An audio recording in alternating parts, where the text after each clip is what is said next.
Hi అండి, welcome back to our channel RJ Jyothi vlogs. దొండకాయ కర్రీని ఎప్పుడు చేసినట్టు కాకుండా నేను ఈరోజు దొండకాయ ఫ్రై కర్రీ చేశాను. మీకు నచ్చినట్లయితే మీరు కూడా ఒకసారి ట్రై చేసేయండి, చాలా బాగుంటుంది.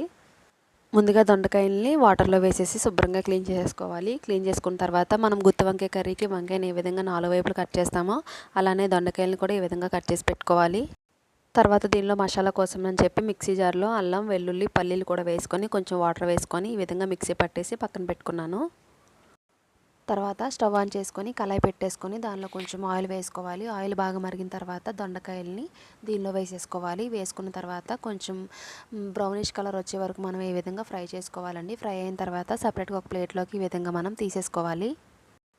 తర్వాత అదే కళాయిలో కొంచెం ఆయిల్ వేసేసుకొని ఆనియన్స్, పచ్చిమిర్చి వేసుకొని బాగా ఫ్రై చేసుకోవాలి. తర్వాత చిటికెడు పసుపును కూడా వేసుకొని వేయించుకోవాలండి. ఈ విధంగా వేగిన తర్వాత టమాటా ముక్కలు కూడా వేసేసుకొని ఈ విధంగా మనం ఫ్రై చేసుకోవాలి. ఫ్రై అయిన తర్వాత మనం అల్లం, వెల్లుల్లి, పల్లీలు పేస్ట్ని చేసుకున్నాం కదండి, ఆ పేస్ట్ని కూడా దీనిలో వేసేసుకోవాలి. వేసుకున్న తర్వాత ఒక 2 నిమిషాలు మనం గరిటెతో కలుపుకోవాలి. పచ్చివాసన పోయే వరకు మనం దీన్ని ఇలా కలుపుతూ ఉండాలి. కలిపిన తర్వాత రుచికి సరిపడినంతగా కారం, ఉప్పు, మసాలా పౌడర్ కూడా వేసేసుకొని మొత్తం ఒకసారి కలిపేసుకోవాలి. ఈ విధంగా కలిపిన తర్వాత మనం ఫ్రై చేసి పెట్టుకున్న దొండకాయల్ని దీనిలో వేసేసుకోవాలండి. మొత్తం కలిసేలాగా ఒకసారి బాగా కలిపేసుకోవాలి. కలుపుకున్న తర్వాత కొంచెం వాటర్ని వేసుకోవాలి. వాటర్ వేసుకున్న తర్వాత ఒక 10 నిమిషాలు మూత పెట్టేసి ఉడికించుకొని దించేస్తే సరిపోతుందండి. ఈ దొండకాయ ఫ్రై కర్రీ అయితే చాలా బాగుంటుంది.